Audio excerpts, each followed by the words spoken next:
મારી હારે આજે તું પેચ લગાવતો નહીં, નકર તારું આઈડિયા ઉપડી જાહે. તારી હારે પેટ લગાવવા હે, તારી પતંગ કાપીએ, આખા ગામની પતંગ કાપીએ આ ચાઇના દોરી થી. ચાઇના દોરી એટલે ચાઇના દોરી નો વપરાય. ચાઇના દોરી થી આપણને બહુ નુકસાન થાય અને ચાઇના દોરી વાપરવી મોટો ગુનો છે. તારી સલાહ તારી પાસે રાખ. તહેવાર આવે ત્યારે તમને સલાહ દેવાનું હું છે. દિવાળી આવે તો કે ફટાકડા નહીં ફોડવાના, ધૂળેટી આવે તો કે કલર નહીં ઉડાડવાનો, સંક્રાંત આવે તો કે પતંગ નહીં ચગાવવાની. પણ તને પતંગ ચગાવવાનું કોણ ના પાડે છે? તું આખો દી પતંગ ચગાવ, પણ ચાઇના દોરી થી નહીં, એમ તને કહું છું. આ ચાઇના દોરી મારી પાસે તને ખબર હે, મને ખબર હે, બાકી બીજા કોઈને ક્યાં ખબર હે? તું તારું કામ કર ને. કાંઈ વાંધો નહીં, ટાણું આવશે ને ત્યારે હું તને જવાબ દઈશ.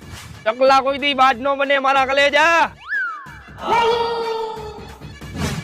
હાલો મામા, મારો પાડોશી ચાઇના દોરી થી પતંગ ચગાવે છે. તમે ક્યારે આવો છો મામેરું લઈને?